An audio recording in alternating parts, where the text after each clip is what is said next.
Bill Nye the Science Guy.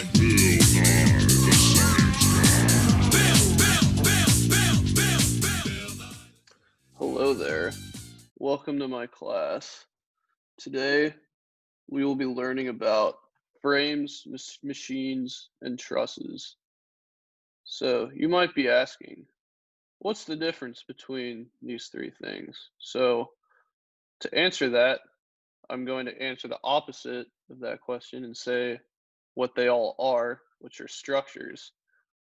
Structures are made of several connected parts, and these parts have what we call internal forces. So if you look at these images right here below, we have a structure right here. It's supposed to be a crane, but it's a pretty bad crane, to be honest, if you ask me. But that's besides the point. So we have a free body diagram of the entire system in the second picture, and we have a couple of these forces, a tension force here, a reaction, and then a weight. But then when we have an exploded view of the different parts of the structure, we see that there are multiple internal forces. So we have one here at point C, one at point B, another at point E, and so on. So the first structure we're going to be talking about are frames. Frames are designed to support loads. As you can see in this first picture, there's a couple loads being placed upon this frame, and it still manages to remain static. And which brings me to the second bullet point, that they are usually stationary and they have to contain at least one multi-force member.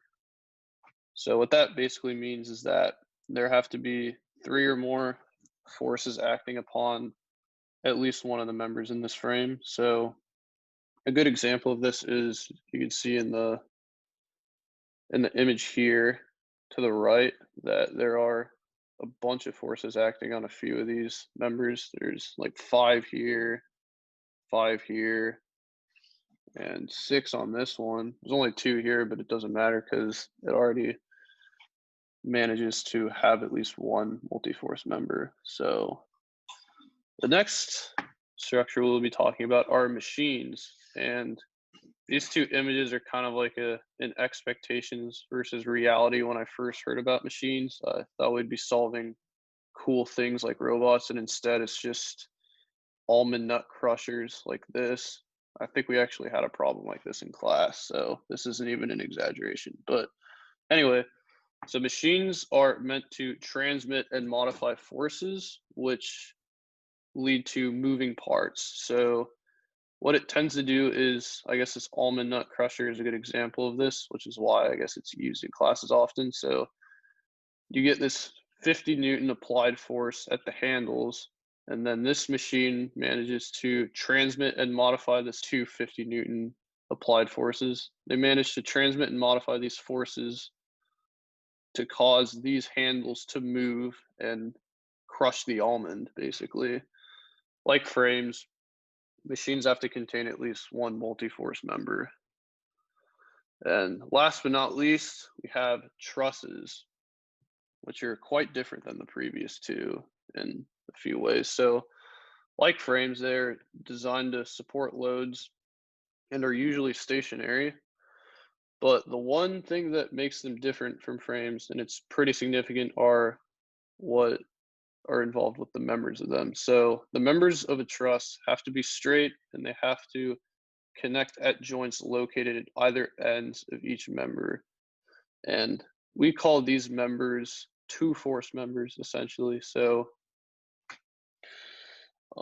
if you look at this picture right here, you can kind of see a visual representation of the two force member. So there are joints right here that it connects to, and then an entire, like a member right here, like in between the two joints. So all of these manage to fulfill these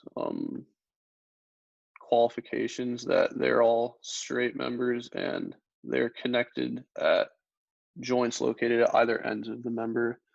And a real life example of when you would see a truss is a picture like this. This is actually the ceiling of Costco, in case you were wondering.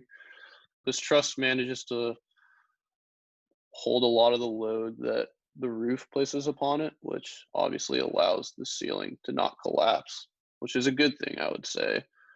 And anyway, so when it comes to solving the forces within a truss, there are two methods, either the method of joints or the method of sections. And I have some images here to kind of give a better idea of what these look like. So the uh, the method of joints, you essentially isolate every joint or whichever joint you want to solve for as a summation of all the forces within a truss. So I'm going to do an example below so you'll get a better idea of what it is, but essentially there would be members here, like this is like the fully drawn version. So there'd be members here, here, here, here, and here.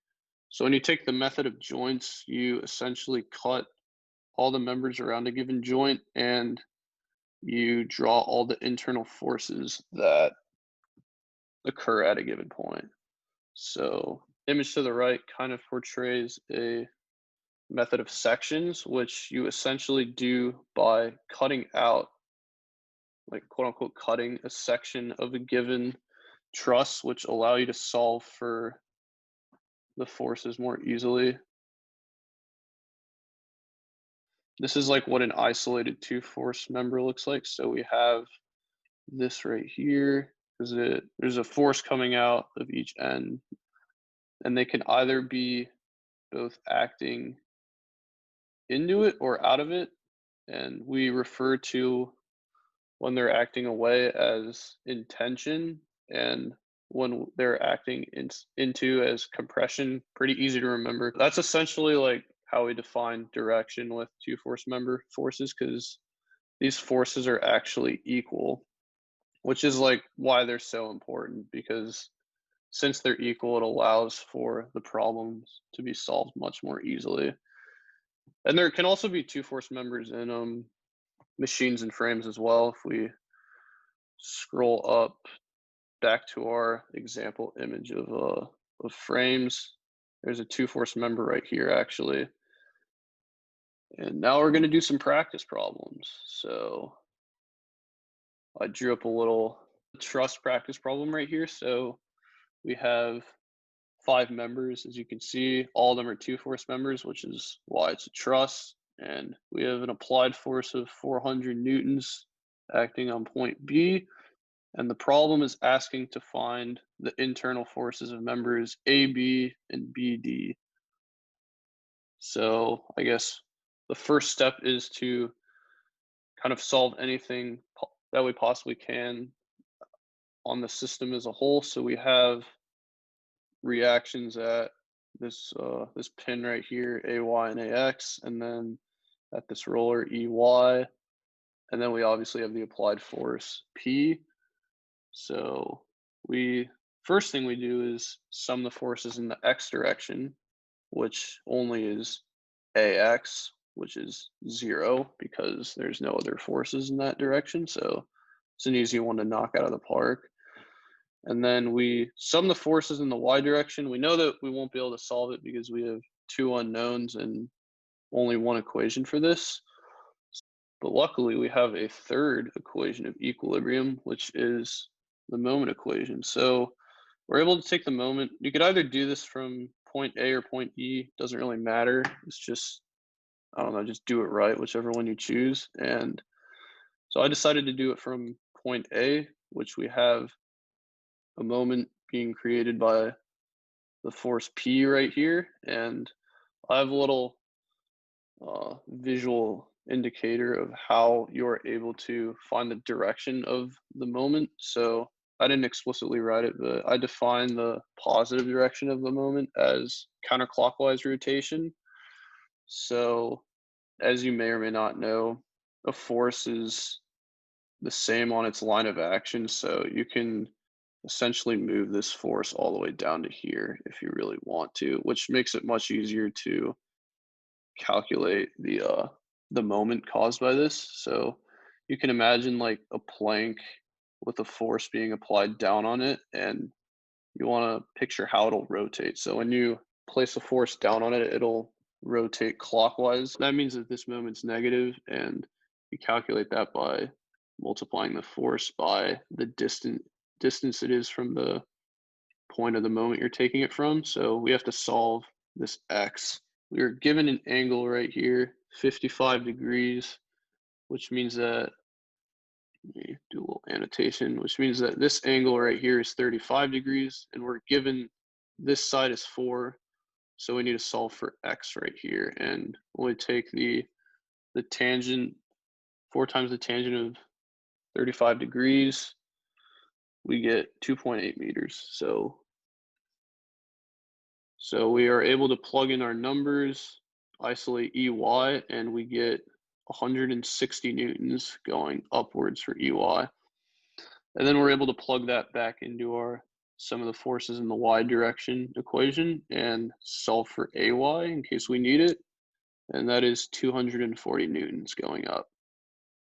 So now we're going to solve for the internal forces in member AB, which we can do quite easily actually using the method of joints. So right here, I kind of have a little free body diagram of the method of joints. So we have the reaction force A going up. AX is 0, so I didn't include that in the drawing. And then we have the internal force AC going right. And then we have the internal force of AB. And as you can see, these forces are acting away, meaning that they are in tension. So if we get a positive value for the assumed direction, then that means that these internal forces are in tension. So solving this, as you can see, AB and AY are the only two that act in the y direction, and we know what AY is, which means we would be able to solve for AB as long as we sum the forces in the y direction. So I did that, and we already know the angle of AB right here because it was given to us above at 55 degrees. So we were able to plug in the numbers and isolate AB and get negative 292.9. So since it's negative, that means that the internal forces are acting in compression rather than tension.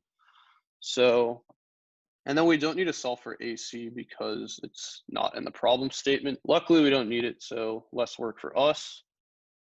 And now we're going to solve for member BD. So for this, we are going to actually use the method of sections, and you'll see why. You kind of need to gain experience to be able to like recognize which method you need to use by like gauging the number of unknowns and number of equations you will get given by like which method you use. But in this case, I saw that using the method of sections would actually allow for us to solve for BD without needing to solve for anything else. And this is done because our two unknown internal forces, BC and AC, both converge at this point C. So since they're concurrent forces, we can take the moment about C and then just solve for BD because that'll be our only unknown since we solved for AY and then we're given P. So we need to measure some of the distances right now. So we know that the total distance from A to C is 5 meters, which was given. But we don't know what the distance between B to C is. So we have this setup right here. So we have our unknown distance, and we were able to solve for the distance between A to B earlier up here as X, which we managed to get 2.8. So we're able to have that and find X by subtracting 5 by 2.8 and get 2.2. Obviously, it's not drawn to scale because this like appears to be way greater, but it's actually not. So given that, we have everything we need to solve this now. So we just need to get the directions, which we found the moment for BD with the assumed direction to be negative, moment for AY to be negative, and the moment for P to be positive. So now we just have our equation, plug in the numbers, and we manage to get BD to be positive 145.5 newtons, acting in tension since it's positive. So just before this video ends, I want to give a shout out to my awesome professor, Dr. Doyle. I'm going to leave her description in the bio, so if you could subscribe to her, that'd mean a lot.